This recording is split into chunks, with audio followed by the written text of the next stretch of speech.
Five,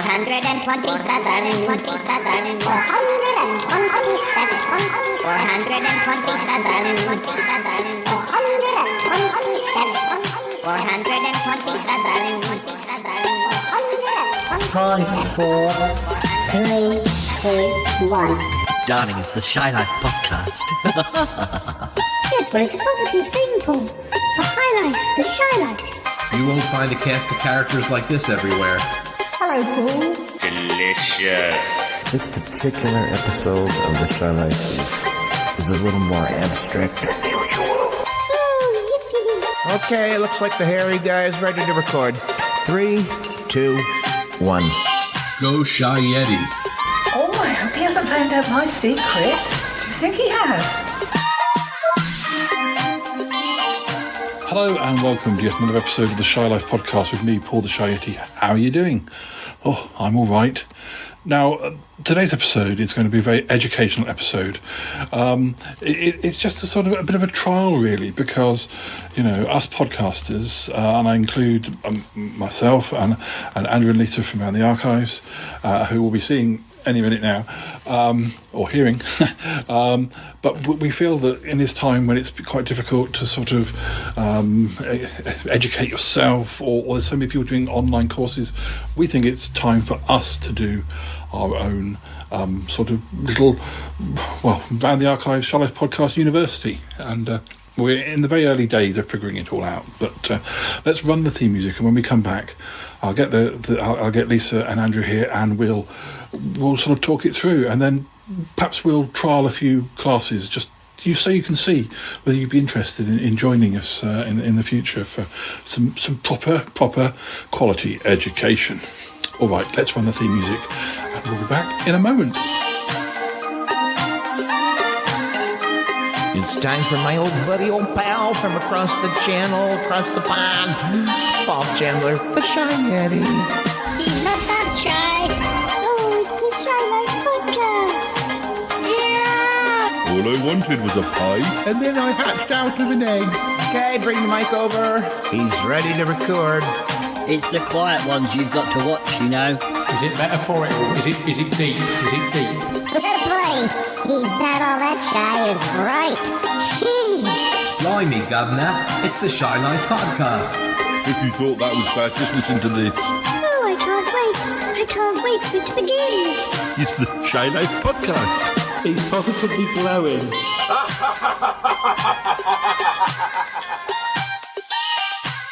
And we're back, and Andrew and Lisa are here. Hi guys, how are you doing? Hello. Hi, Paul. We're fine, thank you. Are you okay? Yes, I feel very intelligent today. I feel Good. Yeah, I feel I want to exercise my little grey cells, and I found them on the table on Nick's spaceship. But I was in space earlier today. I don't know whether you saw. Oh, I think I met some brain trees, which is not the place in Essex. No, I've been there. It's trees on a planet, and they've got brains growing in them. So I'm feeling terribly intelligent as I've been. How do the brains help the trees? Do the trees do intelligent things as a result? Or? Well, they're certainly very isolated from anybody else, which I think is quite intelligent. That's quite intelligent, yes. So, yeah. I'd never seen them before. I'd heard about them, but I'd never found any. Oh well. What I was going to suggest today involves us going into space, but more for sort of because Ike's got the space and it makes it easier for us all to meet up. I don't think we'll be going anywhere particularly exciting, although it would be nice to do an episode with you where we do go to some interesting planets with the listeners. But well, I've found a few in recent months, so there's a few we could visit certainly. Yeah. Now, I'm thinking about this idea. I've been trying to think of a good name. I was trying to think of mixing up our initials, like Van the Archives and Shy Life Podcast, and I came up with Plarts. That's PLARTS. We could be Plarts University, or we could be RTA SLP University, or SLP RTA University, or something. But I guess we don't have to decide on a name right at the moment, but I've told the listeners that what we're going to do is we'll all have we'll present to them a sort of typical lesson, and they can listen in and trying to drum up some trade and some interest in online learning during this difficult time. And have you any thoughts of your own before we sort of actually get into the teaching side? Well, I was talking to Martin the other day about the Open University, and I don't know if you remember sort of watching that on sort of weird things they used to do late at night. I think it scared early me. in the morning. Yeah, I think it scared me. Did it scare you? Why? Well, Why? I think it's probably because they were very old. Well, they were old when, like, they were wearing 70s clothes in the 80s, and although that would sometimes interest me, it was just kind of, what's going on here? Well, they were out of their time or something. They'd escaped. But I came to the conclusion with Martin that it's one of the things that sort of got me interested in science. That I was like watching that sort of stuff before we even really did it properly at school. So I like the idea of us doing. I don't know what we should call it. Really, we can't really call it the Open University, can we? The Wide Open University or something like that, maybe. Well, because we're doing it in space, we could call it the Open University, Open Universe University. Oh, I don't know. We need to nail that down, but we'll deal with that later. Yeah. But yeah, I think we should definitely get a few facts out there. And I think that we'll people need facts. Yeah, I think we'll do this. We'll do a trial sort of run through typical sort of maybe sort of shortened versions of classes. But I was thinking, well, obviously, you would be presuming you want to stick to the areas that you're kind of good at. So Andrew, science. Lisa, history. Yeah, sure.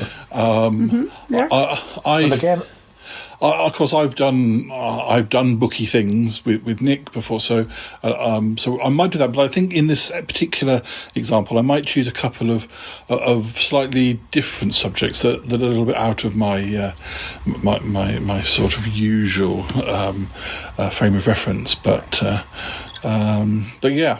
I had my lab coat on this morning, didn't I, Lisa? You did, yeah. And you were taking photographs of me posing in my lab coat. I was. Yeah. I was feeling terribly sort of science pin-up sort of thing. I could do with Lisa. I was told that they needed a new photo for work. I've got books and DVDs all over my walls. I don't have much sort of. They want a sort of blank background, and it's difficult to find a blank background that I can take a sort of star photo for. But I shall see. But I don't know whether Dealey will be joining us. But if he is, and obviously if Martha and Rose are around, they're welcome to join in as well. We may hear from the regulars, or I may sort of, towards the end of the episode, I may present a few sort of examples of the sorts of lessons that they might teach. But I didn't want to get them too involved because you know what your Uncle John's like. I was going to say, if your Uncle John sits at like the back of the lecture hall and starts scratching himself, then that's not. He's gonna try my patience. At that. Yeah, that's what I thought. So I thought this first time, we wouldn't invite. What I was thinking is that so we've got time and we can be away from it's a crowded house around here. We're all living in our own little bubble in this house. But I think the safe way for you and for us three to meet is to go into space in Nick's spaceship and be like away from people, and we can just sort of hash it out and sort of do some trial run. Sort of little lessons, and we shouldn't get interrupted. And then maybe I'll get the regulars to contribute later on when I'm back, and I'm sort of putting this all together. And then later in the year, or later in a month or two, we'll perhaps do another one a little bit more, a little bit some different subjects or some different information within our specialities. So. If you're both ready, I'll go. I'll just pop over to the spaceship. Okay. And Ick and I will beam you up, and we'll sort of run through each of our sort of main subjects, I think. Okay, we'll prepare ourselves. You've got your lecture notes, haven't you, Lisa? I have, yes. Yeah, and I've got my bits and bobs. So Great. yeah, we should be fine. Great. Okay, I'll see you very soon. You don't mind being beamed up. You're all right with being beamed up, aren't you? Up or down, I don't care Okay. which these days. No. Yeah. Okay, I'll see you soon. Okay. Bye. Bye.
Right, Ick. I hope you don't mind. We've been using your ship for a lot of things recently, but it does seem like an obvious sort of place to hash through all this. Oh, yes, well, I understand, of course.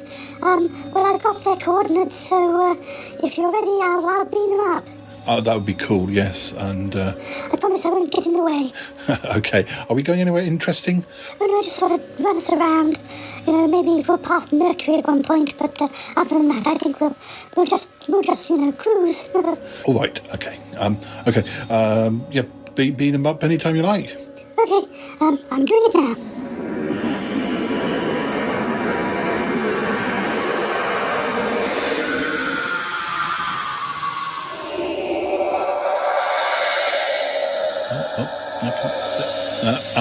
They're here. Hello, Andrew, Lisa. How was that? Bum, bum, bum, bum, bum, bum, bum, bum, bum. So that's Hello. the noise you have to make when Is you're it? beamed up, Okay. isn't it?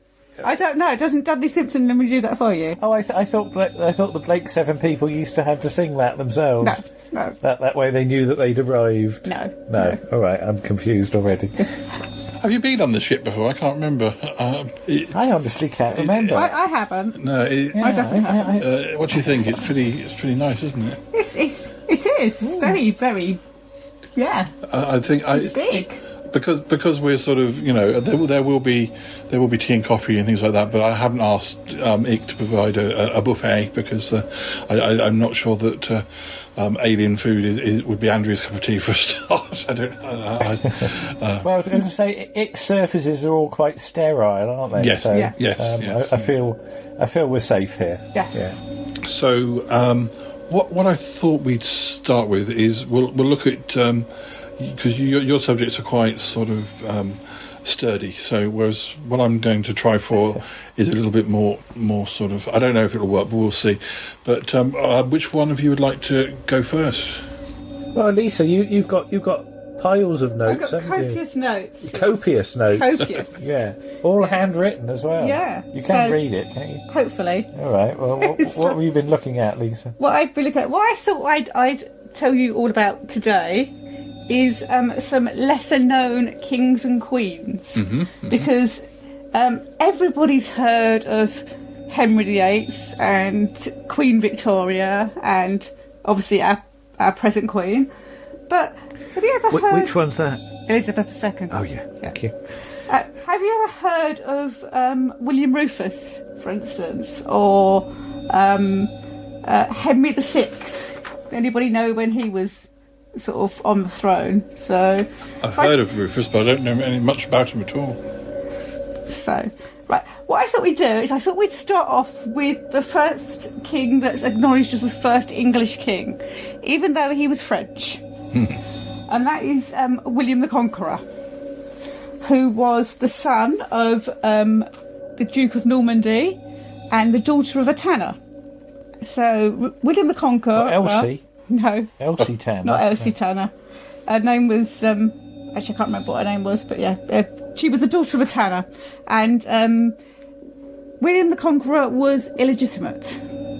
Otherwise known as William Yes. It starts with a B. Yeah. and ends with a tard. Yes.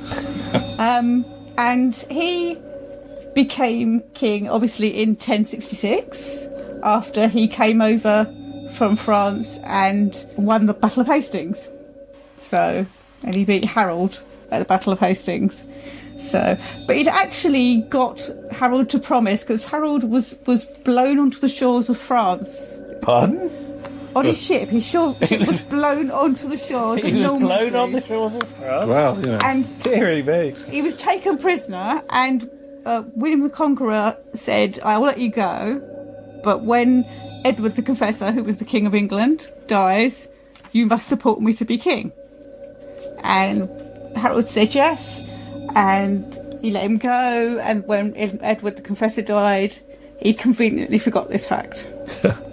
I mean, obviously it was a promise made under duress, so maybe not technically binding.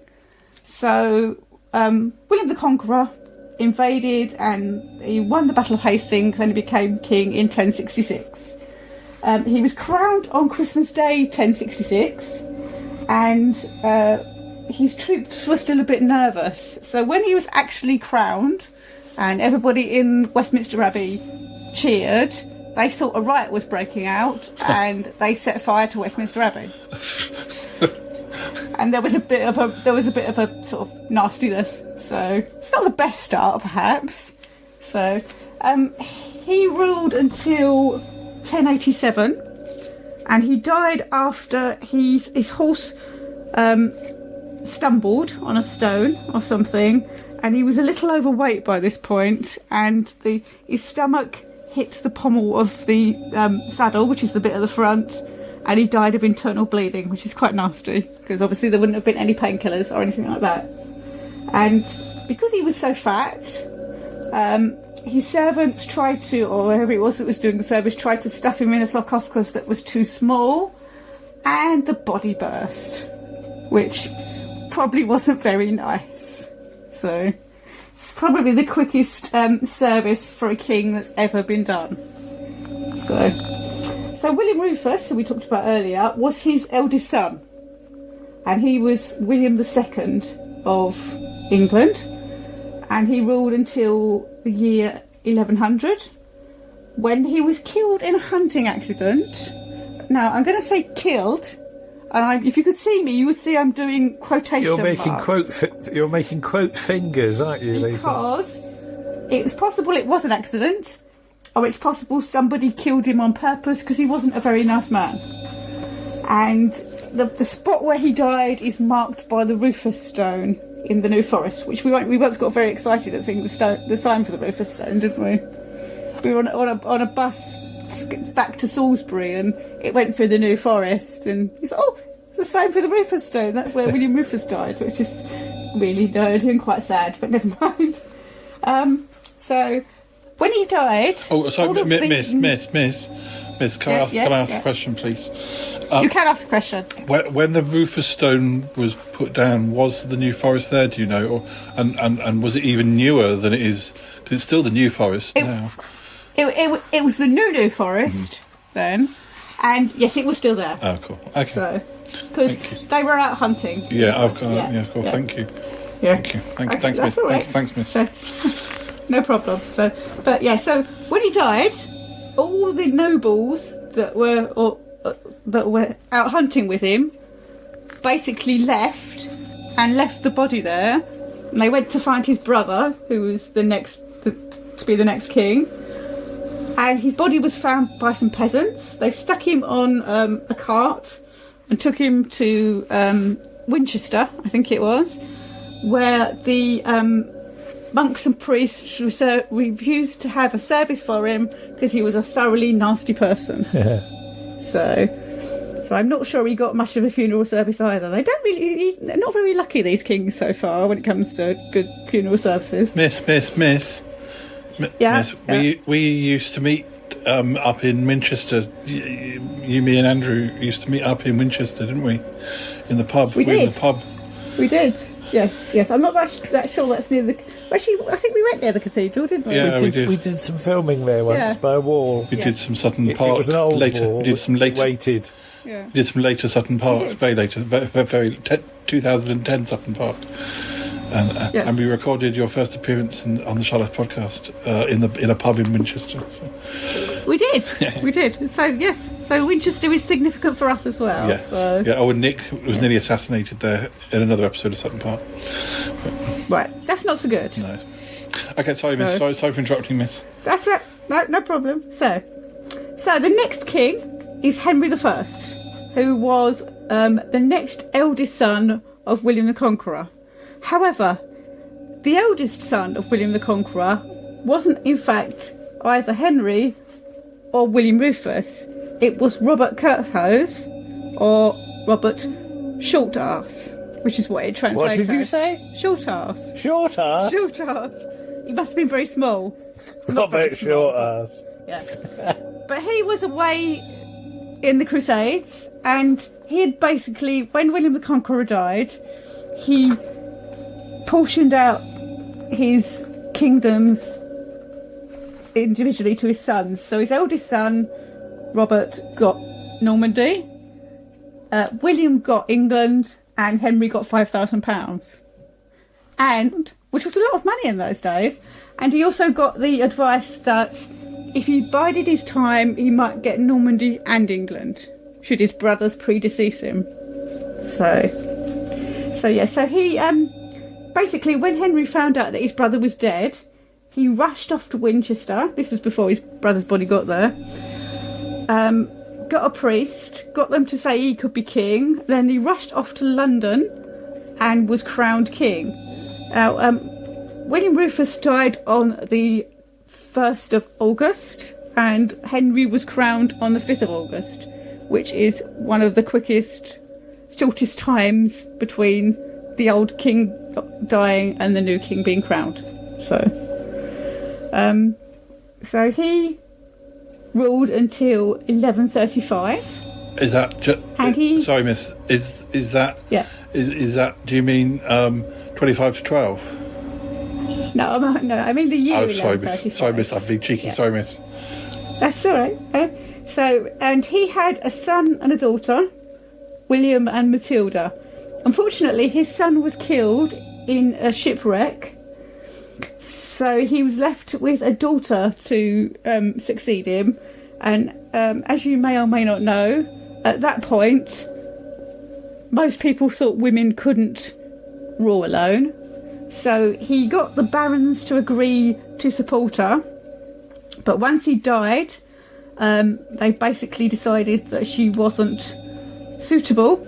So his nephew Stephen, who was the son of one of his sisters, came in and became king, which caused a lot of problems because then there was a civil war for 19 years between Stephen and Matilda. And Matilda is actually in Rentaghost because she is Queen Matilda, and she comes down in the lift from the heaven, astral lift. The astral lift. And Mr. Claypole was her jester. Yeah. So Mr. Claypole is from the 12th century. Miss, I don't know if it's the right time to ask this question. Is it true when they say Richard of York gave battle in vain? Is that a real thing?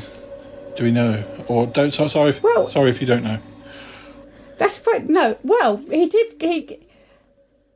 I'm not quite sure if you could say he gave battle in vain because he lost. So in that respect, it was in vain. But he gave battle to try and keep his throne. So he might have considered that to be a good thing. Is Richard of York gave battle in vain? Is that Sterling? No. Is Richard of York gave battle? Is that before or after the time that we're talking about at the moment? Oh, it's way after. That's that's the 15th century. Oh, see, I'm jumping far too ahead. Sorry, Miss. Yes. So that's all right. You're jumping ahead a bit. Sorry, Miss. So, did you want to carry on with the history, or do you want to do a bit of science to break it up a little bit?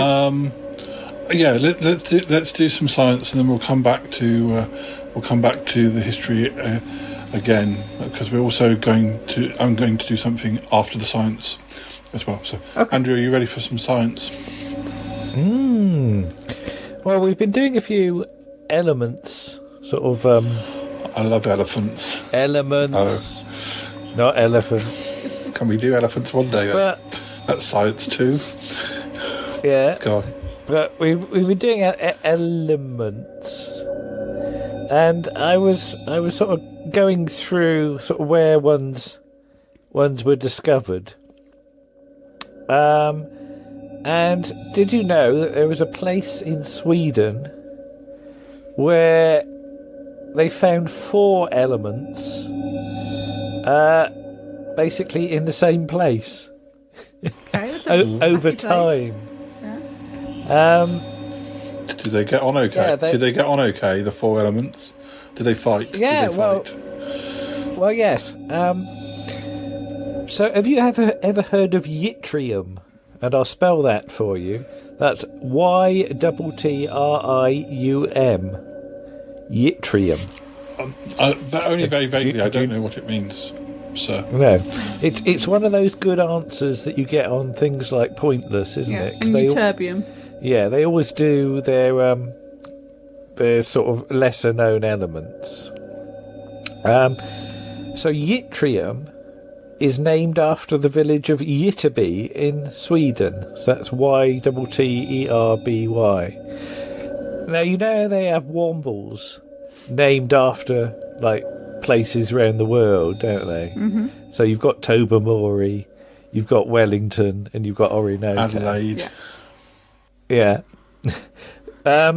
So they've named the element yttrium after Ytterby when it was found in 1787 by an army lieutenant and amateur chemist called Carl Axel Arrhenius. That's a great middle name, isn't it, Axel? Mm-hmm. He found a lump of rock that looked like coal in a quarry close to the village, but he sort of picked it up and it felt really heavy. So he sent the rock to some chemists, like you do. I'm sure you've got lots of chemists on hand you could send a rock to. Well, it would be me. Look at you. It would be me, wouldn't it?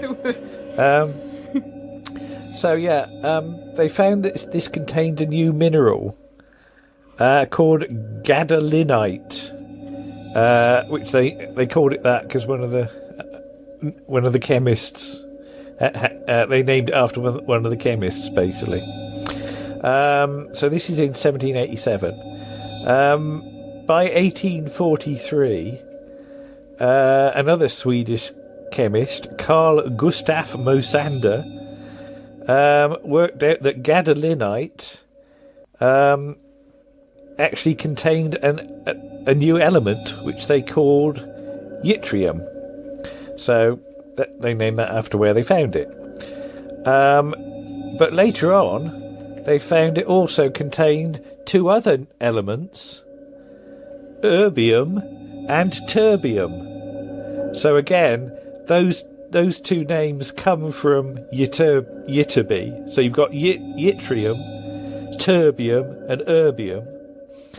And then 35 years later, they found there was another new element inside the gadolinite, which they had to call ytterbium, because it was the only word left, basically, in the name of the thing. There is an isotope of yttrium which is radioactive and is used in cancer treatment. And you can also make synthetic garnets out of it if you want. So you get yttrium and aluminium, and you can make high quality crystals out of them. And you can use them in laser beams. So yttrium aluminium garnets emit laser energy, which you can cut through metal, use as a surgical tool, and even send it to the moon, and it bounces off the moon to measure the distance to the moon. Okay. Which is not bad for something found in a mine in Sweden. and you can use it to make superconductors. So superconductors, basically, when you make them cold enough, they have no electrical resistance, which means you can have a current going round in a circle indefinitely. So if you make currents, I bought some Danish pastries for later. Actually, go on. Sorry. So most superconductors work only at absolute zero or near it, minus 273 degrees C. But if you take yttrium, barium, copper oxide, that's a conductor at the relatively warm temperature of minus 180 degrees C. So, that's hot when it comes to superconductors. Okay. So there you are. So there's yttrium for you. Sir, I've got a question, sir. Yes? If you discovered an element... Sit up straight, boy. Sit up straight when you ask the question. Sorry. So if you discovered an element, would it be called Trobrigium? And what sort of element... What sort of element would you like to be under your name? What do you feel would be sort of a good element to have put your name to? Well, this whole thing about naming elements is quite contentious sometimes, because some elements are named after where they were found. Okay. Some elements are sort of named after the properties that they're got. So things like argon and krypton and xenon are all to do with, like, basically they were difficult to find. So like xenon means stranger, for example. So because we were talking about xenophobia the other day. But the more recent ones, when they find them, they have to decide on a name for them. So I've got the list here, which goes up to like 118, and when they're first found, they're just called things like un-pentium and un-septium, meaning 115 and 117. So because Toppy said about this the other day that we've got element 118, and probably the next element to be found will probably be 120 before we get to 119. And yes, sometimes there are big arguments about what to call them. So they're often named after sort of physicists and things like this these days, because most elements are. They're not found by doing chemistry these days. They're found by doing physics. So that they're sometimes named after sort of places as well where they were found, like Californium and things like that. So to get yourself an element named after you is quite rare these days. Trobrigium, what would I like it to be? It's a tricky... I mean, I always like... And we're getting back to the Open University here now. I always like the ones that blow up in water. It has to be said, because they're quite fun. So you've got lithium, you've got sodium, you've got potassium, and as these were discovered, basically they were more and more explosive. So if I could have one like that would be good. The trouble is that you'd find so little of it these days. You'd only find a few atoms. You wouldn't find a big lump of it. So you wouldn't be able to drop it in a bowl of water and run away. You'd only find like sort of half a dozen atoms of it. So it would be small but exciting, I think. And I wouldn't mind having something small and exciting. So I've got another question. I've got to try and think how to phrase it. Are all elements, I guess, elements existed and stuff existed before people were here. So are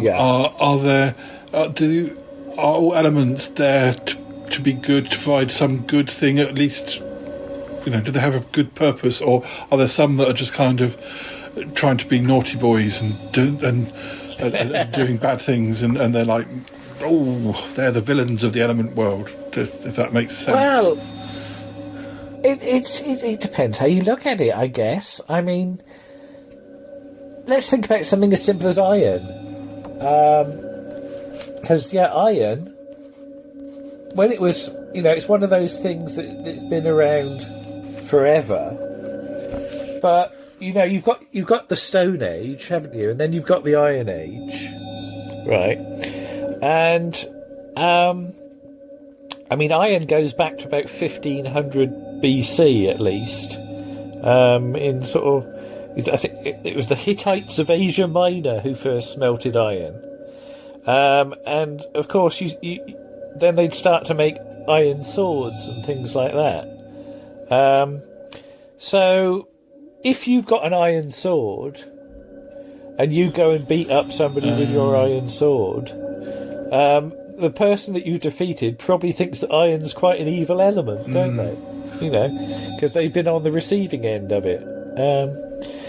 But I think it was Pliny I can't remember how many Plinies there are. Was it Pliny the Elder and Pliny the Younger, Lisa? I think so. Yeah, well, anyway, Pliny, who was a Roman philosopher, said, with iron, wars take place, not only hand to hand, but from a distance, with winged weapons launched from engines. Basically, he sort of thought of cannonballs before they were done. So, yeah, I mean, it's all what you put these things to. That, as with so much of science, a discovery on its own is not necessarily good or bad. It's the use you put it to, isn't it? So it's not the elements, it's the humans. Most things are the humans, are the fault of humans. I wondered if, because I was wondering if there's any element that's secretly plotting its own, villainous. Because when people come in, that's I think people are more persuasive to elements than the other way round. Have you got any more now, or are you going to keep the rest of yours for after Lisa does some more of hers? I was going to say, do you want to do one, Paul? Yeah. Well, we'll have a break now, and I'm going to... My first little lesson is going to be an exercise in, media studies. I'd all like you to sit back and we're going to either watch or listen to a clip from Sutton Park from the 1990s, and when it has finished, we will discuss some of what we have seen, and I'll start it playing. It's from the 1990s, by the way.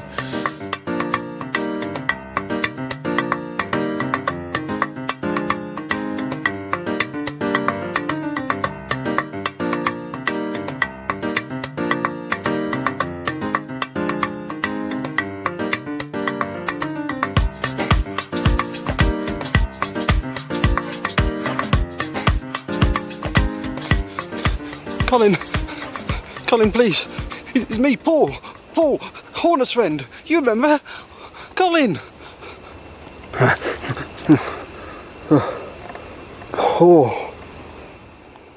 Paul, I do remember you. Sorry. A lot has changed since I last saw you. Am I interrupting anything?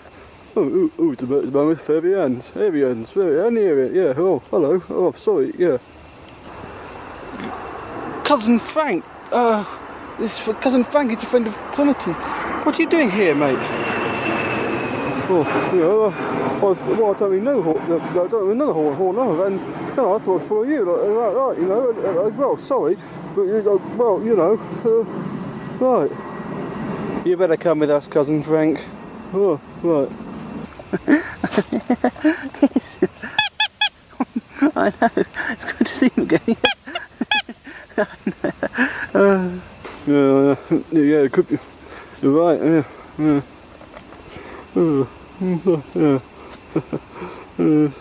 It's good now, because it was like Colin and I, if we get evil, we just go off and we bang our heads together and we don't go evil so much. But if you see, Mr. Colin looks different because, well, I think he's telling Paul about that. I just don't get as evil as I was before. You know, I don't change like that. Just my moods. But I'm not going to move back to the house. I'm staying here. I like it with Celia and all them people.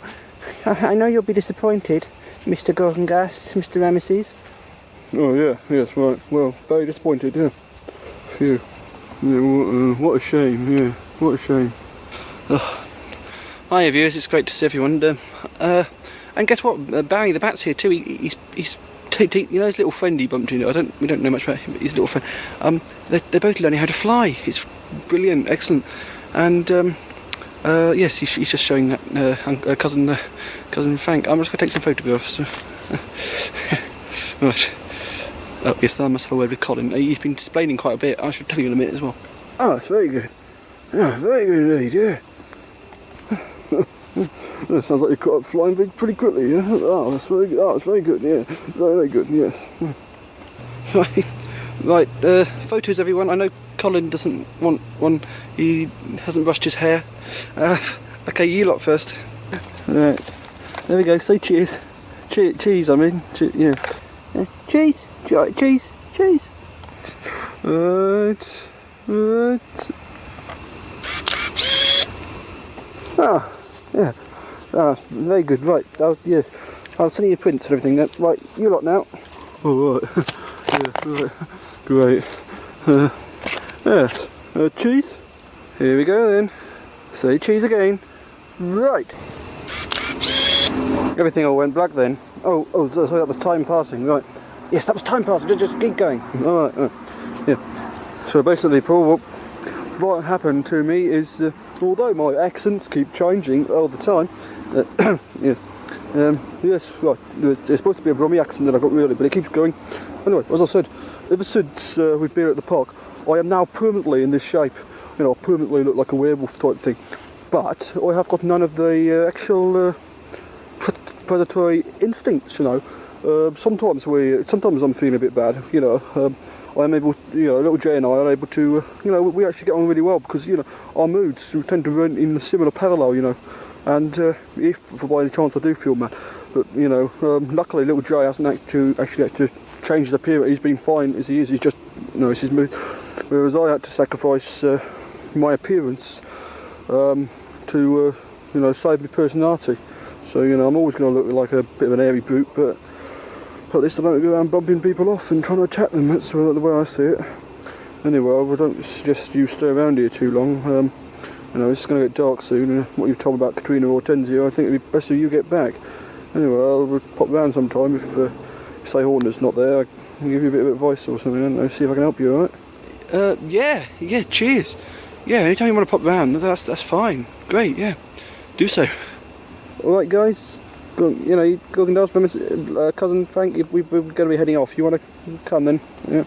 Yeah, you know, I recommend him fly my move as soon as possible, really. It's the safest thing you can do, really. And, you know, as I say, we've got a nice little community here now, and we'll probably stay like this. And that means you've always got friends in the park you can rely on. But, anyway, as I say, I'll pop round in a couple of weeks' time, or a week or so. You know. Stay safe, eh? Stay safe. That I will, Colin. And I'm glad to know you're better, even if you do look all hairy. I'll see you later, viewers. Bye. Bye. Yeah, see ya. So Paul makes his way home. Back in his room in Erdington, everything is still quiet, as Cleo and Clive have not yet returned from seeing Horner off. It's the perfect chance for Katrina. Yes, I am here. I have come to get the skull. If I am quick and quiet, I shall be able to... oh dear. If I am quick and quiet... yes. Anyway, I found the skull. Yes, I have the skull. I don't need to be quick and quiet. I got it. Yes. Yes, I have the skull. And I shall take it away for encryption.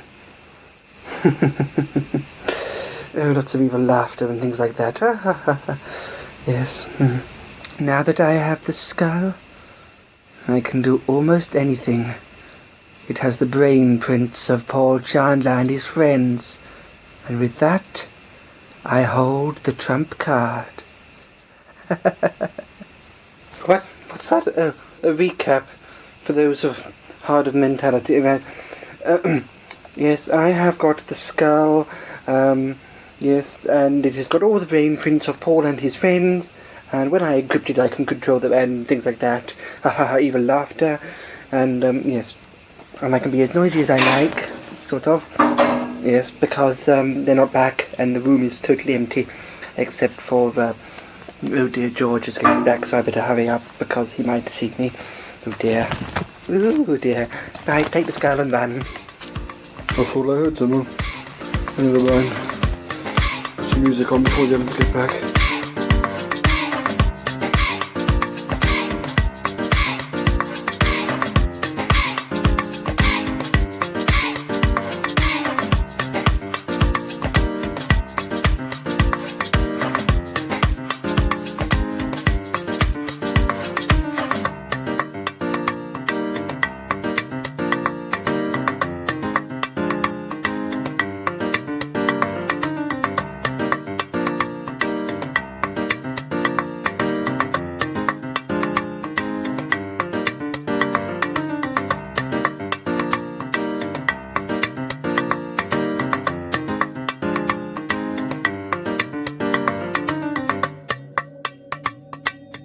There we go.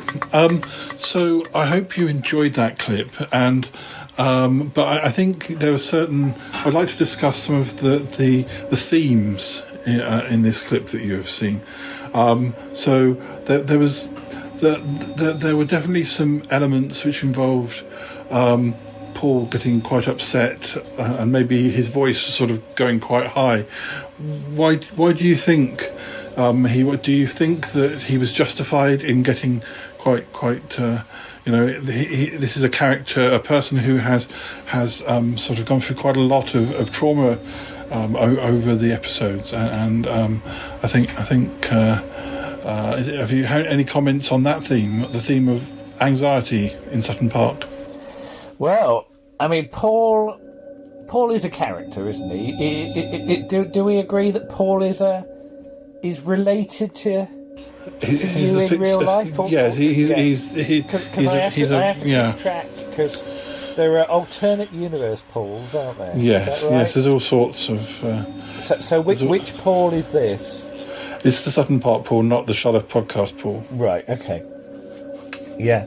I mean, I always think that Paul,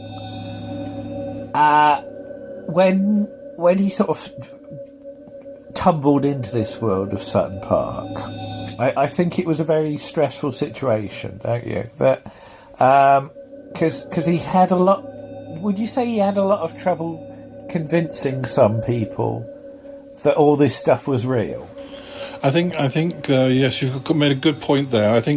I mean, when people go to university and they leave home, some people they just get that's cool, it's an escape. But some people are a little bit more nervous, and they're being forced into a very sociable environment and in a place where they haven't got people that they know, and they haven't got the sort of usual protections. And so I think Paul was stressed enough about leaving home, where he'd been quite pampered and looked after for many years, to go to a strange place, and then to have the troubles of Sutton Park piling on top of him, and then having to try and persuade people slowly.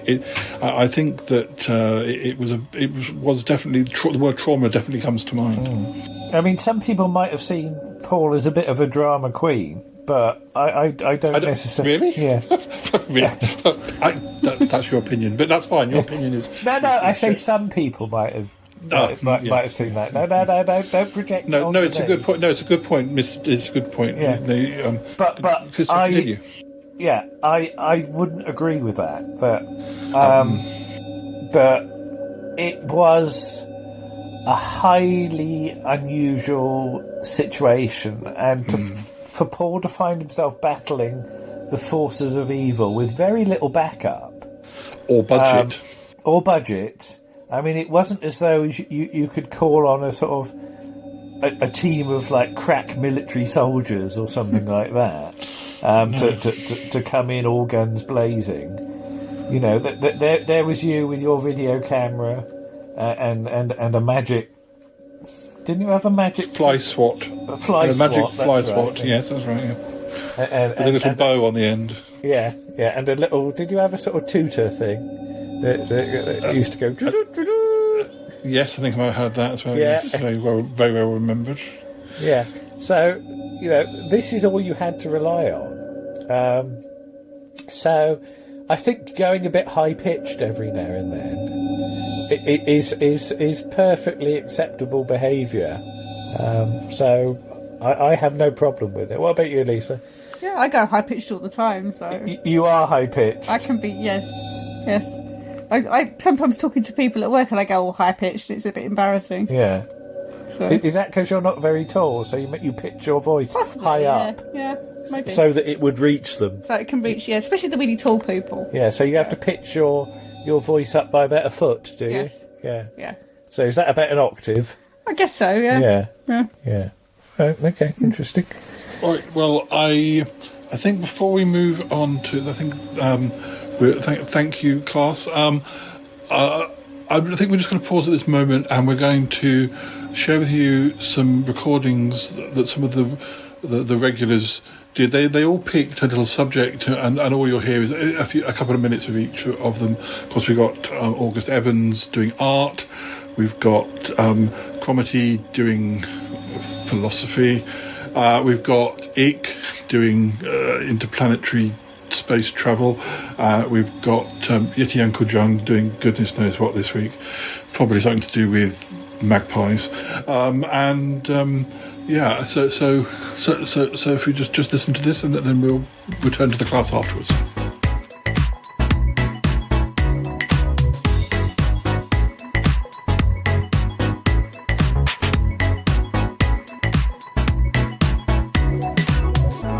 Hello, it's me, Cromitty.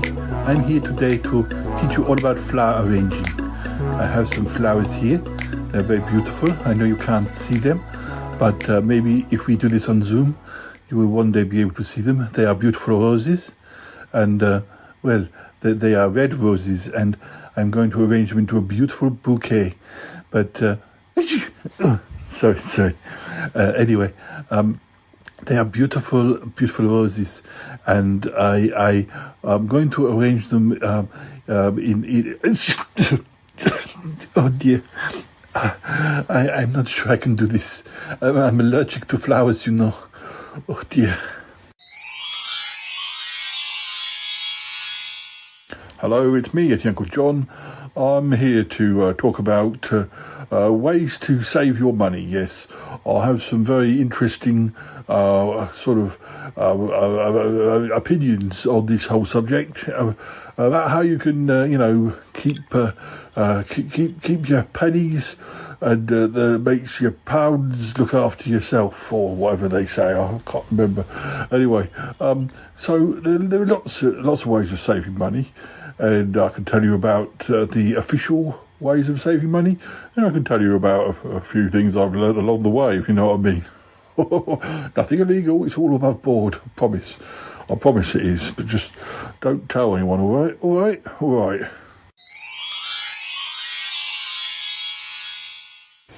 Hello, darlings. I'm here today to tell you all about the world of the theatre. Yes, I have many stories to relate, but along the way we'll also do a bit of play reading, and I have some really fruity gossip to share with you too, darlings. What I suggest is that you get yourself a nice glass of gin and tonic, and then we all sit down, and I can tell you about the time that... Oh, Elizabeth Taylor never forgave me. But yes, I have some stories. I think you'll find it most amusing. Yes, darlings. Hello, it's me, Ick the Alien. I'm here to talk about some of the planets that I have visited. I have some slides, and yes, the only trouble is some of the planets have very long names. It may take me a while to say them, so we might have to find a way to get round that. I may have to call them Planet X or something. Yes, I don't know why these planets have to have such long names. It doesn't help that the alphabets are rather different. Try to translate them, it's difficult. Anyway, travelling in space is very exciting, and you can go and see all sorts of things. And, well, yes, I will tell you about that and maybe share some recipes as well, because I have some favourites. Yes, some favourite dishes to share with you. Yes, I think you'll find it most enlightening. Hello, it's me, Martin. I'm here to talk to you about smells. Yes, so I've sent round some samples, and I want you to open each of the little test tubes, take off the stoppers, and just take a little sniff. And then I'd like to see what the room thinks each sample is. Now, I hope you're ready. Some of the smells are pleasant, some of the smells are less than pleasant, although I quite like them all. Smelling is, or the process of smelling, is one of the greatest gifts that we have, I think.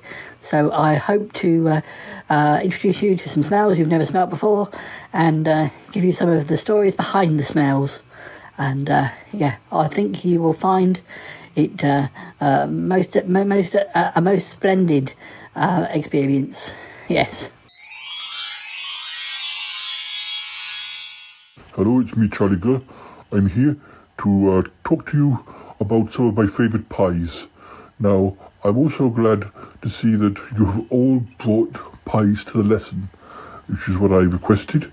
So if you put all your pies on the table, then I will collect them up and I will let you know what you think of them. Yes, yes. I hope you've chosen some nice pies for me to sample.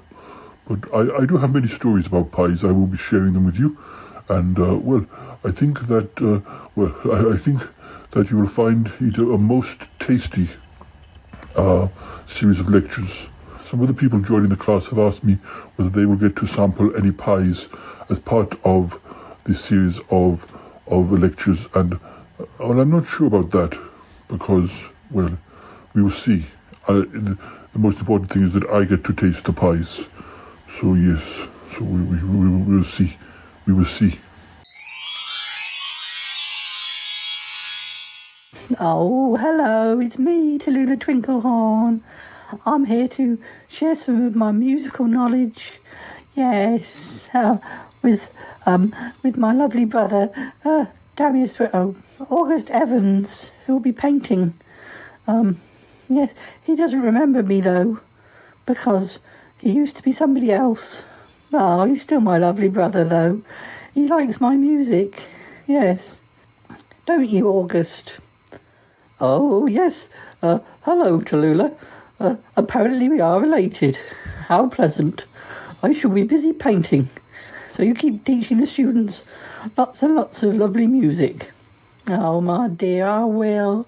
No. It's so lovely to have him back, even if he can't remember me. Oh. I don't know what she's talking about. Hello, it's me. Dragon Albert. I'm here to talk to you about weird and wonderful birds and stuff. Yeah, like birds that people didn't even know still around. You know, like the dodo. People think they're extinct. Shh, they're not. No, they're not. We have at least 3 of them here on site, but then we also have a lot of phoenixes too. And I have a phoenix egg here, which I'm hoping will hatch during the actual lecture today. So it's all very exciting. I've got so much I can tell you about phoenixes. I promise they're not as dangerous as you think. They won't set fire to your house unless you've done something really bad. Anyway, let's see. The dodo, yeah. Oh, blimey. I wish Martin was here. If you ever smell dodo poo, it smells dreadful. Hi, Albert. It's me, Martin. I heard you talking about dodo poop, and here I am. Oh, blimey. Hello.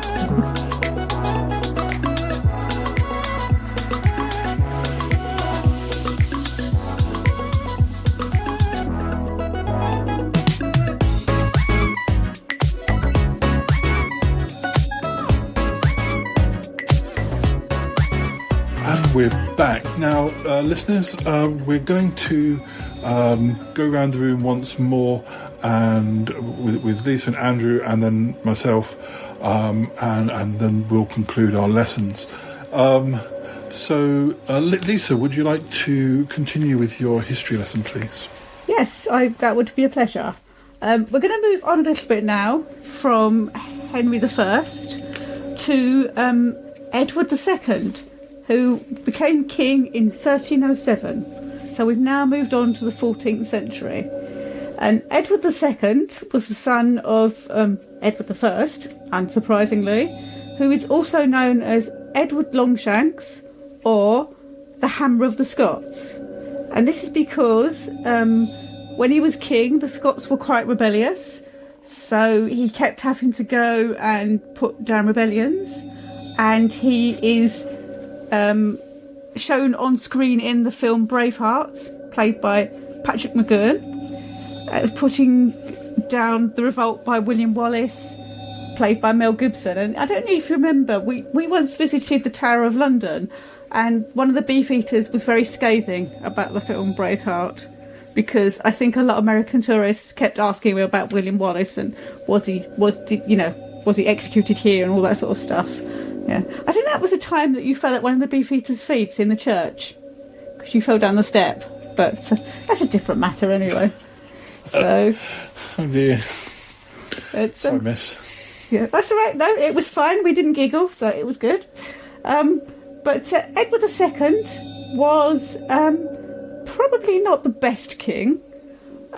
He didn't possess any of the characteristics that a chivalrous or king should have. So he wasn't very good at fighting. He liked swimming, which apparently was considered unhealthy because he was communing with water, which at that point you couldn't drink because it was full of dirt and things. Dirty water. Yeah, so they used to drink beer instead of water because it got boiled up. So could you swim in beer then? Would that have been better? I think that would have been deemed quite unusual as well, so... Yeah. For a swimming pool full of beer, I wouldn't say no to that. No. So he had several male favourites, leading to the rumour that, because obviously at this point, not liking women was considered to be against the will of God, so that was considered not to be good. And he was disposed. He wasn't disposed. He was kind of disposed. He was deposed by his wife Isabella and her lover, Roger Mortimer, and it is rumoured that he was killed in Berkeley Castle. Well, I mean, he was killed in Berkeley Castle, but it was rumoured he was killed by the insertion of a poker into his bottom, because it wouldn't show any signs, because kings' bodies were displayed after death. So, because nobody would think to look there. So, Miss. Yeah. Do they know whether it was a hot poker or a cold poker? They believe it was a hot poker. Okay, thank you. Or several hot pokers. That's a plant, isn't it? Yeah. There is a plant called a red hot poker. It wasn't the plant. It was wasn't an the actual plant. physical right, just checking. Poker. So he was succeeded by his son, who was very interestingly named Edward. So this is Edward III. Wherever did they get that name from? I don't know. You know, it's kind of a family tradition. So he imprisoned his mother for deposing his father and executed her lover. He reigned for quite a long time. He reigned for nearly 50 years, and he started the 100 Years' War by keep on fighting with the French. So, and he is the father of John of Gaunt, who we will speak about soon, because he is the father of somebody that's coming up, or the grandfather of somebody that's coming up in a while. This King Eddie, right? So he was on the throne for 50 years, you say? More or less. Yeah, that's quite. So even that he even lived to being 50, was that quite exceptional to start with, or? Yeah. He was 14 when he came to the throne, so he would have lived to be nearly 64, which was a considerable age back then. Yeah, So- that's what I thought, miss. Because when could you draw your pension? Yeah, they didn't have pensions. He was a king. He didn't He need was a pension. king. He didn't have to queue When- up. when you were to 30. pension office. When you were 40, I was like, No, he had lots of treasure, so he could just go to his treasure house and get a bit of treasure and go and buy what he wanted. yeah. Down Thanks, miss. Sorry, Sainsbury's. miss. That's Thanks. all right. Okay. So, Edward III was followed by Richard II. So we've broken the cycle of Edwards for the moment. Hooray. Not for long, though. There will be more Edwards coming up. Richard II was 10 when he came to the throne, because his father, who was nicknamed the Black Prince, had died. So when his grandfather died, he was still a child. So obviously he had people to help him until he reached 18, when he became an adult.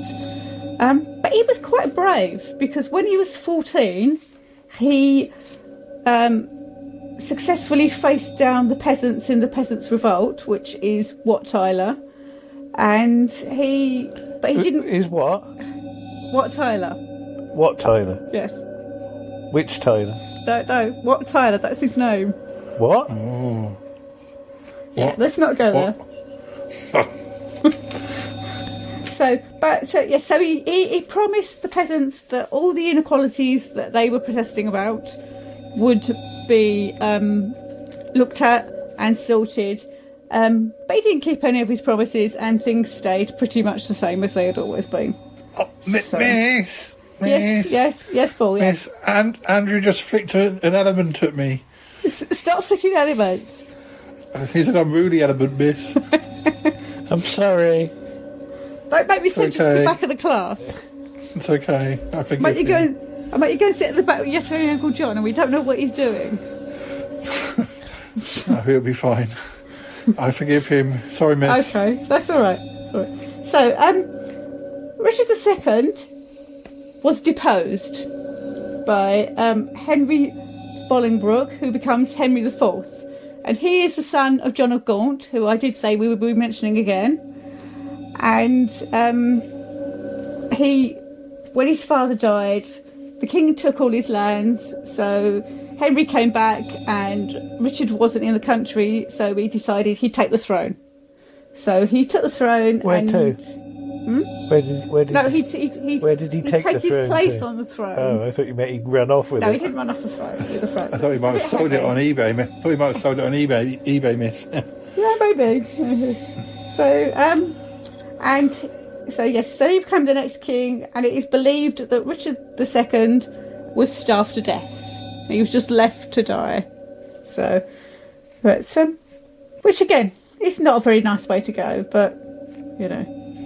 So, Henry IV's son was Henry V, and everybody knows a bit about him, so we'll skip him. And we'll I don't. He fought at the Battle of Agincourt. Can I skip him? You can't. Can you skip him? You said I could skip him. I said we would skip him. Yeah, it was skip with him. No, not with him. With a skipping rope. No. Could he skip? That's clever for a man. Like to do skipping. I think some men can skip, but I can hopscotch. really. Yes. Okay. Anyway, so Henry V's son is Henry VI. Hey! Again, it's not really that unusual, but it's following on in the sort of family line. He was only 9 months old when his father died, so obviously he needs somebody to help him. And he was not a very good king, because he was very inclined. He would have been a better monk than a king, because he was very religious. He didn't like fighting. Even at 9 months old. But yeah. It was, right from the start. Yes, he was not really suited to be king, because he didn't want to fight any wars, which obviously people like doing. He's probably more interested in getting his nappy changed. He probably was, yeah. So, his mother was Catherine of Valois, and she married Owen Tudor. You might recognise that name because his half-brothers from that marriage, well, one of his half-brothers, would go on to be the father of Henry VII, who would become king at some point in that same century. So I've got a few more kings. Well, I've got 3 more to do. But do we want to break off and do another element, and then come back and do the last 3 in a bit? Okay. Do you want to do that, Paul? Yeah. Yes, that'd be good. Yes. Yeah. More science now, please. Okay. Right. You were saying, Paul, about are elements good or bad? And there's one, and I said about iron, and there's another metal which have led people to risk life, limb, and long prison sentences. And it's gold. So, have you actually got anything gold, Lisa? Have I got anything gold? Yeah. I've got some gold rings, Yeah. and Have you got 5 gold rings? I've got 5 gold rings now. Yeah. But yeah, it's one of the oldest known metals. Gold artifacts have been found dating from around 4700 BC in Bulgaria. Not Uncle Bulgaria. You wouldn't like that. The Varna Necropolis, the City of the Dead, which is an archaeological site, where they found 300 graves in 1972, and they included jewellery, axes, animal figurines, and now I have to ask Paul whether I can say a certain word at this point. I'm going to have to say the word to ask whether I can say the word, though. All right? Okay, yeah. So you can bleep this bit if you want, but I will say it live on the recording. Paul, can I say the word penis? Yes, you may say the word penis. Right. Finds included a gold penis sheath. I want you to imagine that for a minute. I'm imagining it. How big was it? It doesn't say. Okay. Okay, I've stopped imagining now. Okay, in 2008, a necklace made of gold and turquoise was founded. Oh, there's another rude word. Near Lake Titicaca. It's got the word titty at the front. In the Peruvian Andes, dated to 4,000 years old, making it the oldest golden artifact to be found in either of the American continents. But gold these days comes from South Africa, Russia, the USA, Canada, Peru, and Australia. And gold is often sold to India, because lots of people in India like gold jewellery. A lot of Indian people, they wear a lot of gold jewellery. Yeah. It's very high quality gold as well. It's not even 9 carat. I think it's something like 23 carat or something. Yeah, but you know sometimes people have gold false teeth. Mm-hmm. That's not a new thing either. There's in areas of Italy, the Etruscans around 900 to 300 BC. They found skulls with false teeth held together by gold dentistry. Now, I'm not saying that the skulls had gold teeth. People had gold teeth. Yeah, it's not like there were a load of skeletons wandering about going to the dentist. But they use about 60 tons of gold each year in dentistry. Okay. They add palladium and silver to it to make it a bit harder, because gold's quite... I was going to say, you said about... Quite bendy. They had gold swords. Would they not just bend or break? Yeah. Well, they're that's the thing, sort of... That's more ceremonial. Right. You can't go into battle with a gold sword. No, you can have a gold sword in Minecraft and a gold pickaxe, but I wouldn't advise using it in real life. Okay. Well, I don't tend to use swords in real life. Do not? No. The Bering Sea has got some of the highest concentrations of gold as a sea, because there are gold-rich rivers of Alaska and Siberia that flow into it. So gold hunters are risking their lives by diving through the pack ice to the bottom of the sea, where they use high-powered vacuum cleaners to harvest the precious metal. Okay. I just want to imagine divers going down with sort of vacuum cleaners. I suppose they'd have to be like sort of. You've got a handheld one now, haven't you? You don't have to have a long cable on it, but but gold might outlive the human race. Okay. So even if the human race dies out, all the gold that we've made will probably last longer than us. So one day space aliens might land, and they might find no humans left alive, but gold jewellery, including teeth and sheaths. So there you go. That could be all that's left of civilization on this planet. So Or if Ick's around, then at least he can sort of put them right if they get the wrong idea. Yeah, but yeah. So there you are. There's gold and some of its uses. Now, sorry, I've got a message from Ick coming through. I mentioned his name and he appears. Sorry, Ick, any problems? No, Paul. It's just I wanted to know we're back near Earth. Did you want me to go around again? Oh, if you could. We've still got a couple more lessons to go, and but after that we'll be ready to go home. Okay, Paul. Is it going okay? It's going very well. Yes, thank you. Thanks so much. Okay, Paul. See you later. All right, thanks. Right, now I'm going to do a little lesson now, and I guess this is almost like a sort of sideline out of the history that Lisa was doing, but I'm going to do the history of chocolate bars, and at least this is the lesson that I'll be presenting today. I want to discuss chocolate bars that have ceased to be, and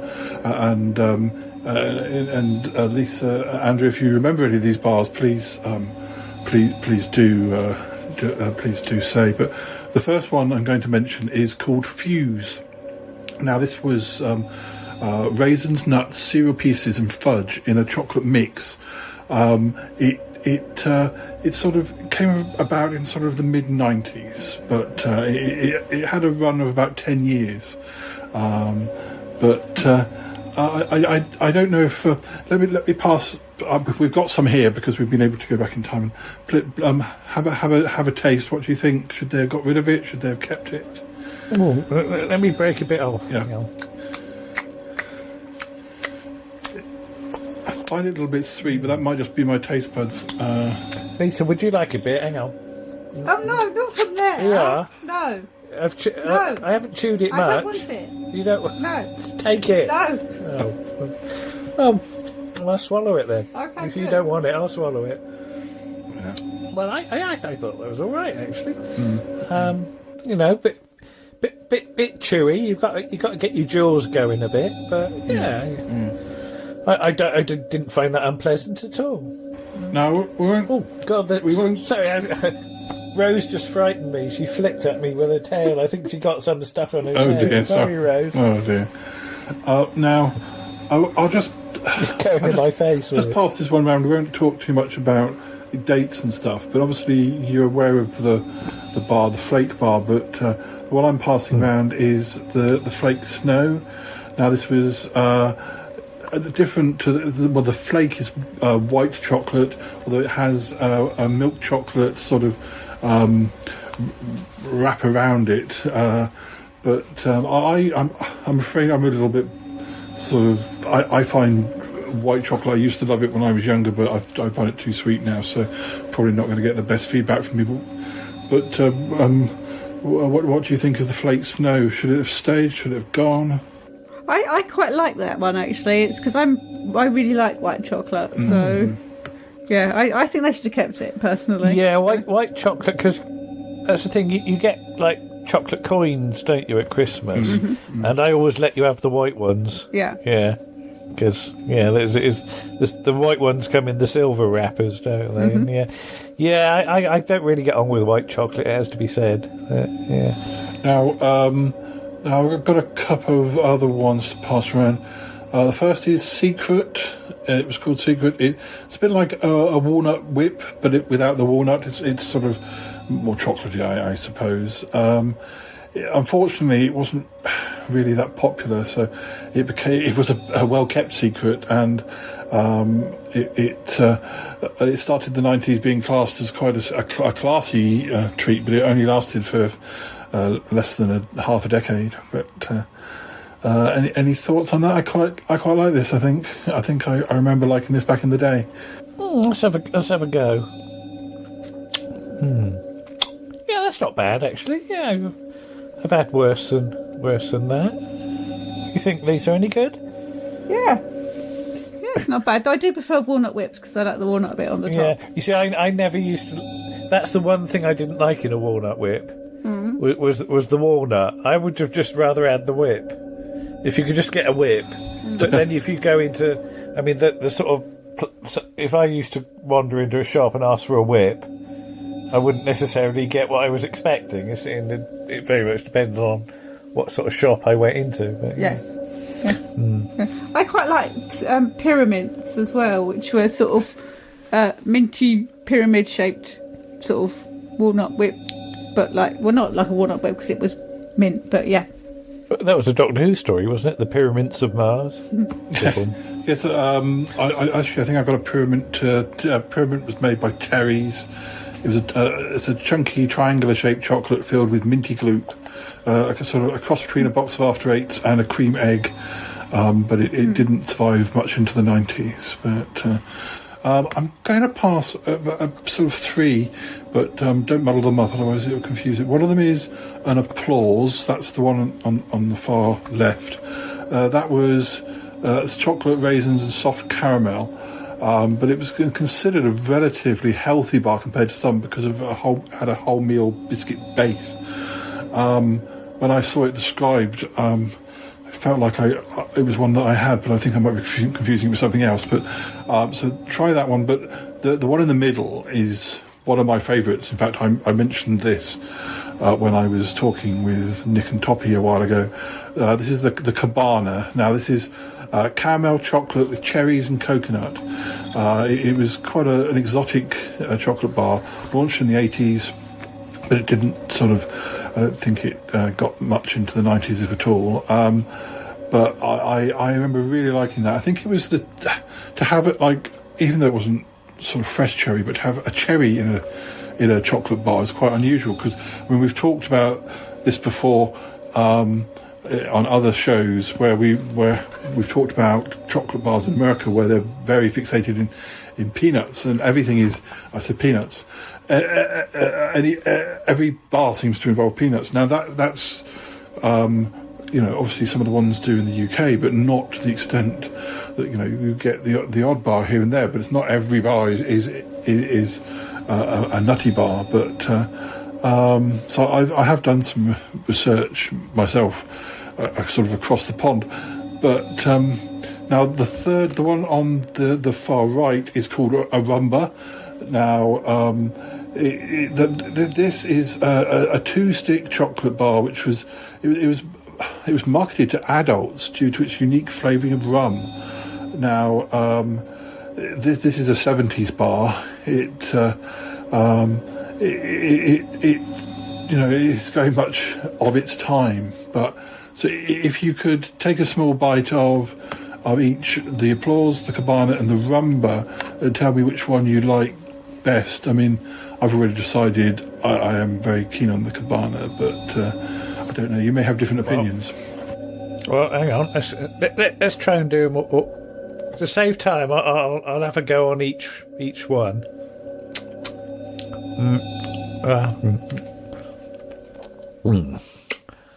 Oh yeah, that's the one. Lisa, stop it. Stop making those noises, Lisa. Get off, don't touch that. Oh, it's definitely the Cabana for me as well. Yeah, in fact, I remember these from when they came out, and I remember being quite excited over my cherries, because cherries were quite exotic in our house. That occasionally you'd see them in a cocktail or something on the end of a stick, But I seem to remember cherries used to come on the end of little plastic swords. But maybe that was just around where we lived. I don't know.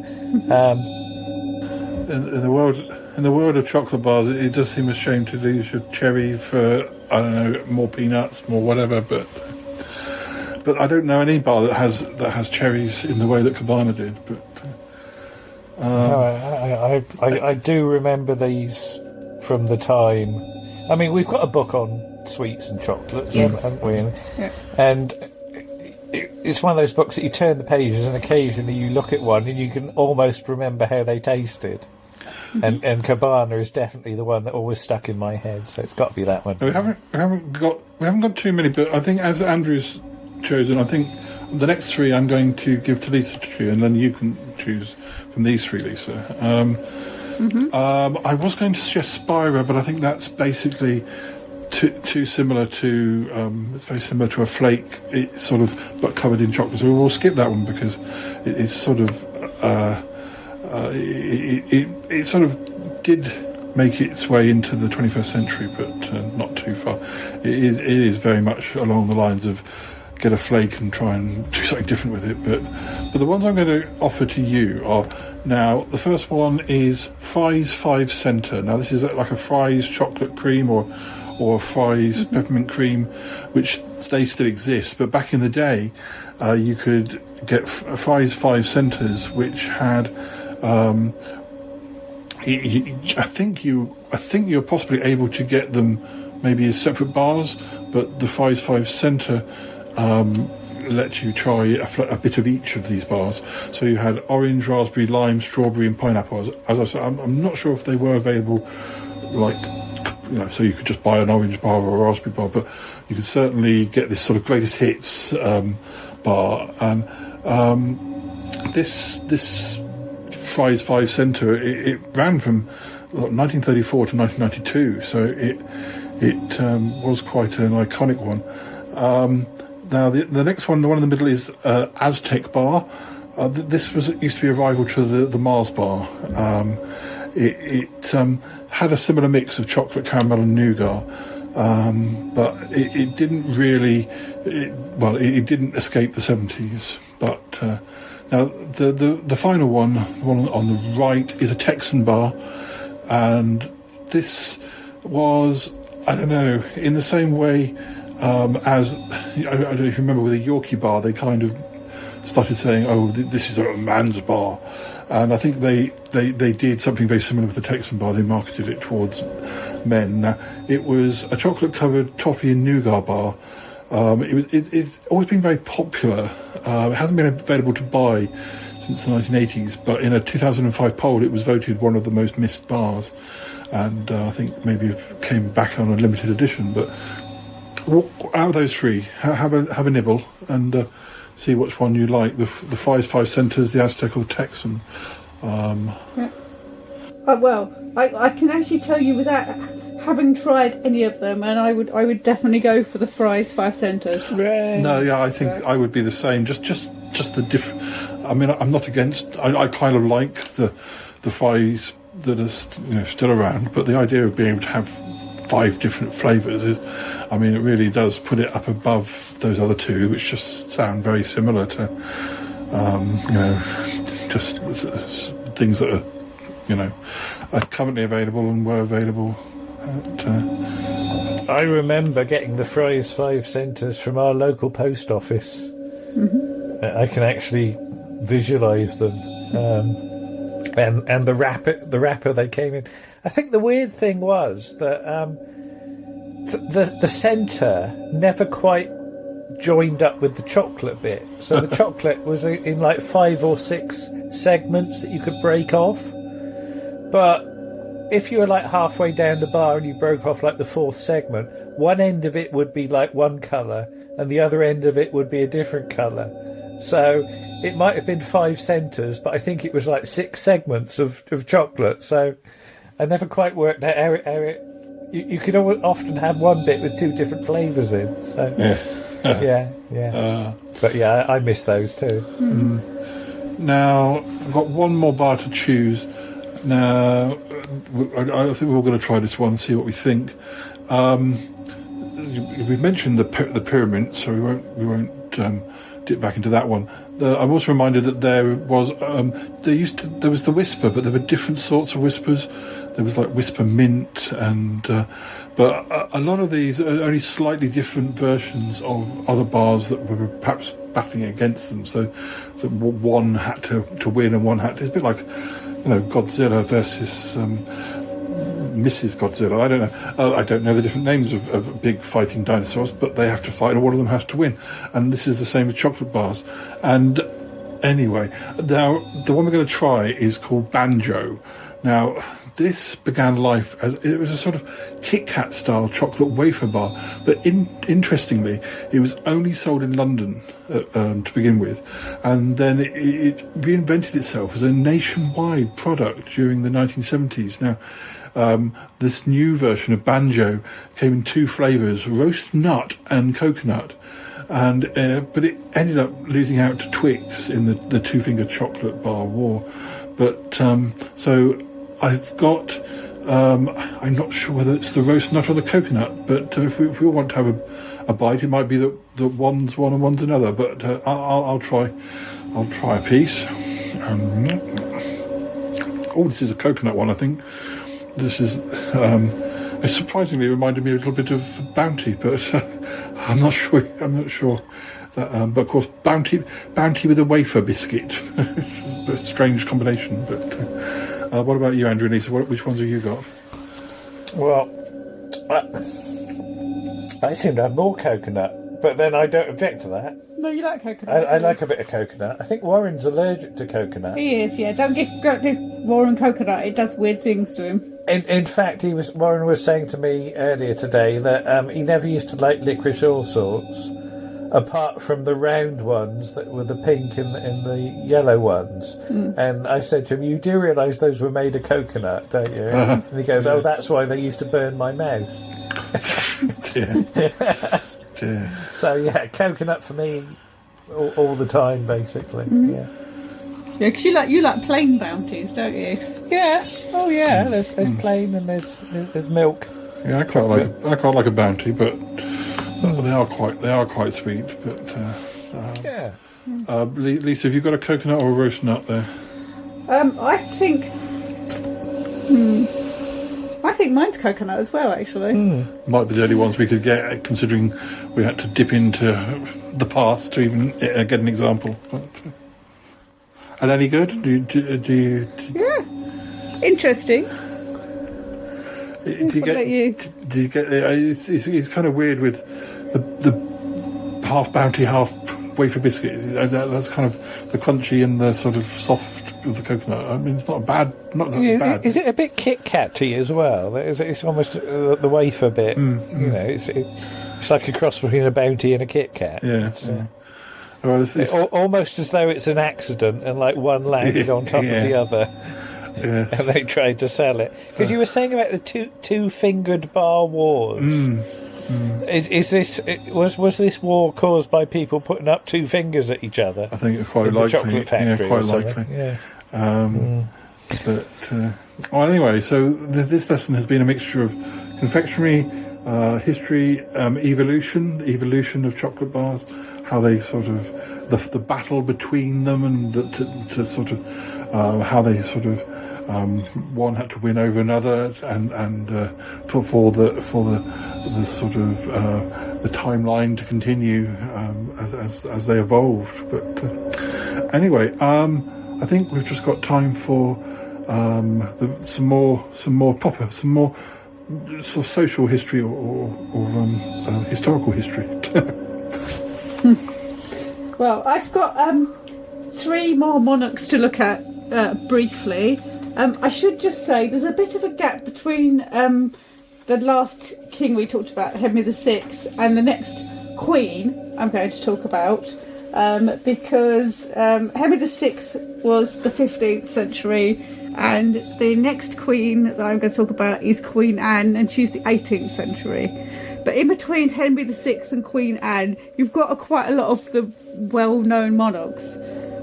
So you get, very quickly, Edward IV, Richard III, Henry VII, Henry VIII, Edward I've forgotten what number he is. Edward the Sixth, Mary the First, Elizabeth the First, James the First. There's a lot of firsts. Charles the First, Oliver Cromwell, not a king, but that's a different thing. Charles II, James II, William and Mary, and then you get Anne. And Queen Anne is the second daughter of James II. And James II was James I's second son, or second surviving son, and he was known by Nell Gwyn, who was Charles II, one of Charles II's many mistresses, as Dismal Jimmy, because he had a Dismal Jimmy. No, because his personality wasn't very good. Oh right, okay, sorry, yeah. I'm back to me sheaths again. Yes, he was good to look at, but not nice to know. He was a bit sort of overly religious and serious. So anyway, Queen Anne ruled from 1702 to 1714. She was the younger sister of Queen Mary, who ruled with her husband William of Orange, who was descended from James I through his... Charles I through his daughter. So, she isn't really that well known, because the most notable thing that happened during her reign is that England became Great Britain, because in 1707 the Act of Union was passed and Scotland became part of England, so we were then known as Great Britain. So something which may not actually last much longer if the Scotch, if Scotland gets independence. So she unfortunately didn't have any children, because all her children predeceased her. So Anne was followed by George I, who is the first Hanoverian king. Hanover is in Germany, which is obviously where all our royal family come from. And he was entitled to be on the throne, A, because he wasn't a Roman Catholic, and B, because he was the grandson of James I's daughter Elizabeth. So it came down that part of the line. And interestingly, had the gunpowder plotters had their way, Princess Elizabeth might have been queen, because had they succeeded in blowing up Parliament, they had planned to put her on the throne as a puppet queen and marry her off to a Roman Catholic, so that England might be a Roman Catholic country again. But obviously that didn't happen, so we ended up with her great-grandson, or however far down it is, and he was the first George we've had. There are a few more to come. He didn't really speak English, and he didn't learn English because he was happier in Hanover. So, and he ruled until 1727, when his son George II took over, and they didn't get on. George II didn't get on with his eldest son Frederick, but he wasn't succeeded by him because he died, and the next king was George III, who unfortunately went mad, and he was succeeded by George IV. We're getting towards the end of the Georges for the moment after this one.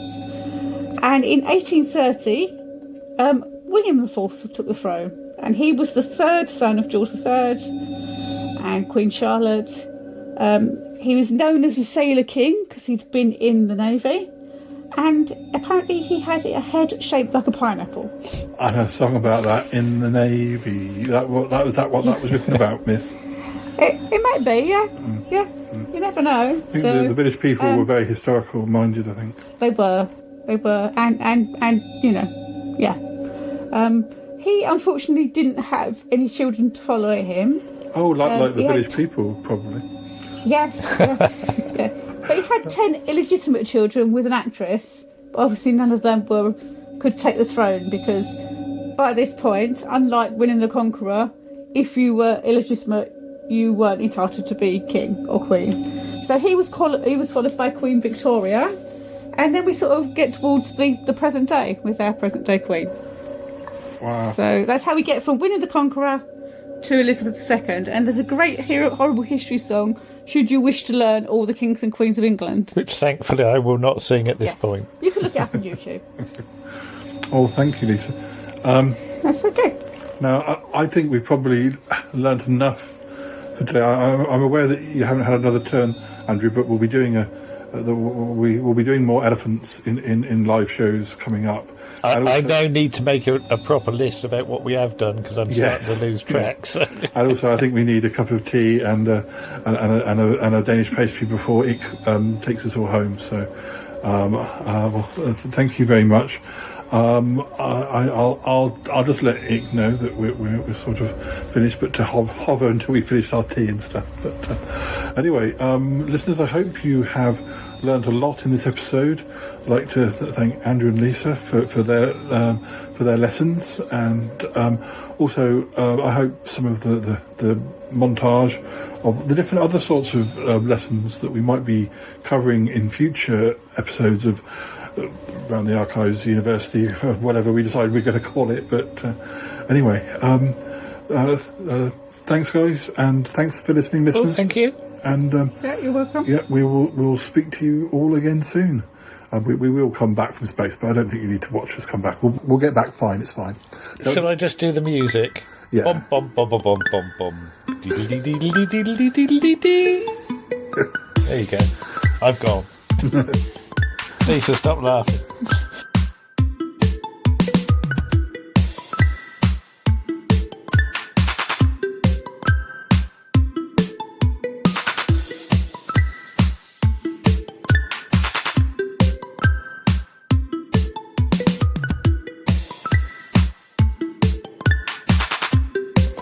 Hello guys, are you there?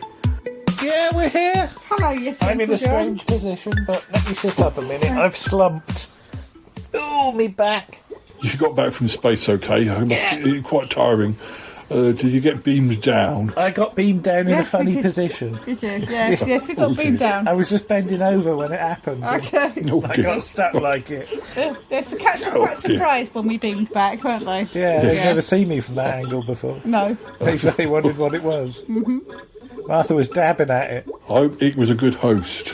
Oh yeah, he's fine. Yeah, he makes a nice cup of tea actually. He does, yeah. Yeah. I don't know where he gets the milk from, but hey. So I was wondering, like, what lessons you think that I should do, because I do have a lot of knowledge, like about magic, about demonology, about ghosts, about birds, about laptops made of cheese. I'm sure I can help with your university. What do you think? I think perhaps you shouldn't do demonology because you might call one up again accidentally. So maybe magic, but if you're going to do magic, don't actually do the spells. You don't want to turn yourself into fruit again. Yeah, I was going to say if you do the magic, leave out some of the words, or hold up a sign with the words written on or something. I'm very aware that if I'm actually teaching it, then I better be good. And actually, maybe I'll be stepping on the toes of Mr. Toppy Smelly because it might be what he wants to teach. I don't know.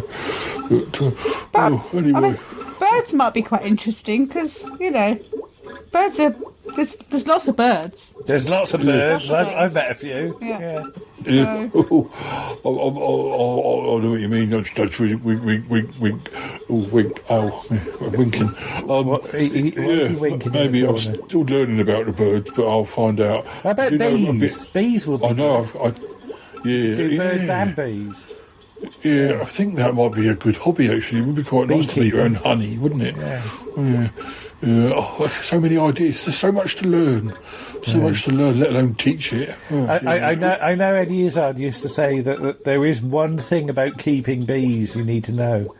That you've got to keep the bees and not let them get away. Because if you leave the door open, they're off down the street like a shot.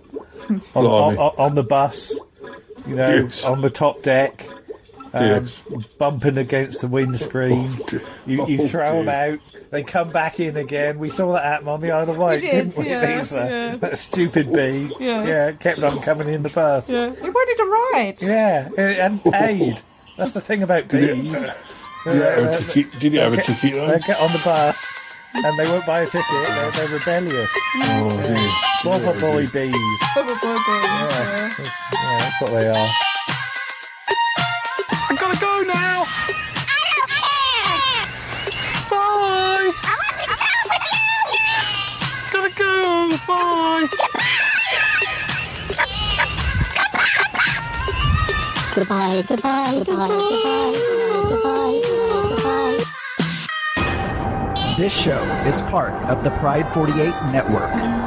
Find more shows over at pride48.com. Oh, such mysteries.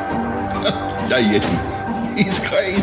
Oh, yippee. I have a voice. I have a voice. You have a voice. You have a voice. We have a voice. We have a voice. Unique voices in podcasting. UnivazPods.net.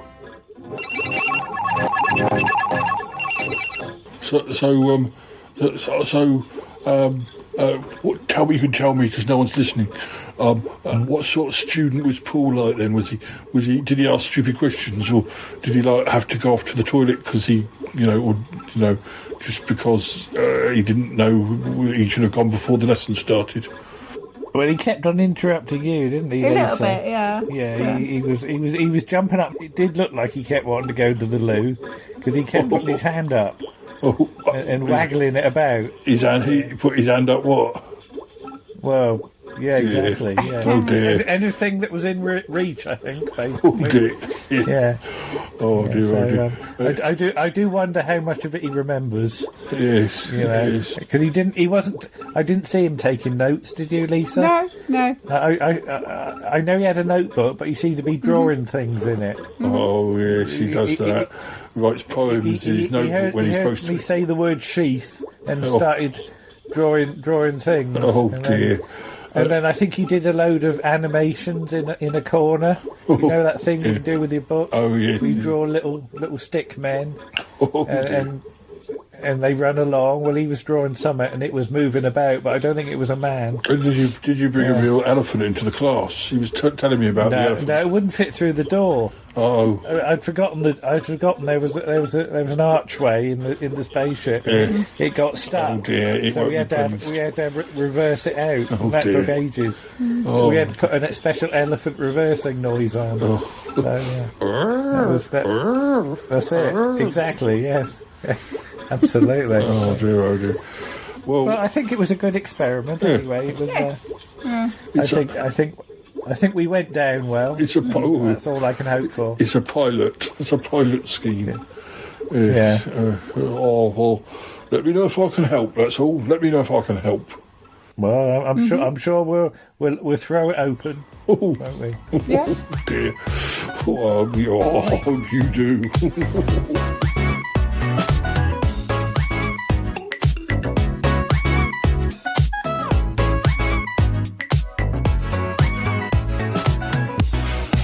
I scared Dealey because I was trying to get magpie noises, and I found YouTube. I found because he has sort of been bullied by magpies, so I found a YouTube clip and I just recorded it off that, and Dealey came into the room and he was like looking around.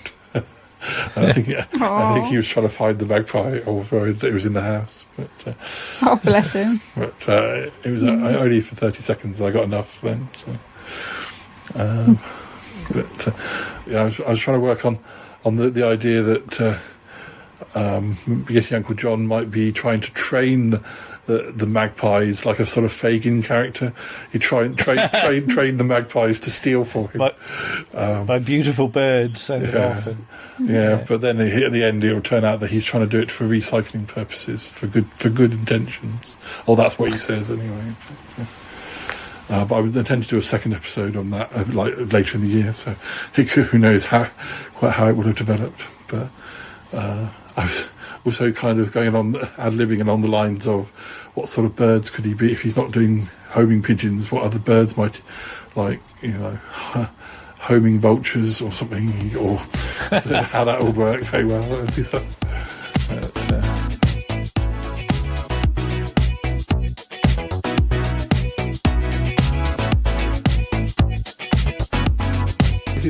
Alright, we'll send this on in a second then. Yeah. See you then. Yeah. Bye-bye. Bye.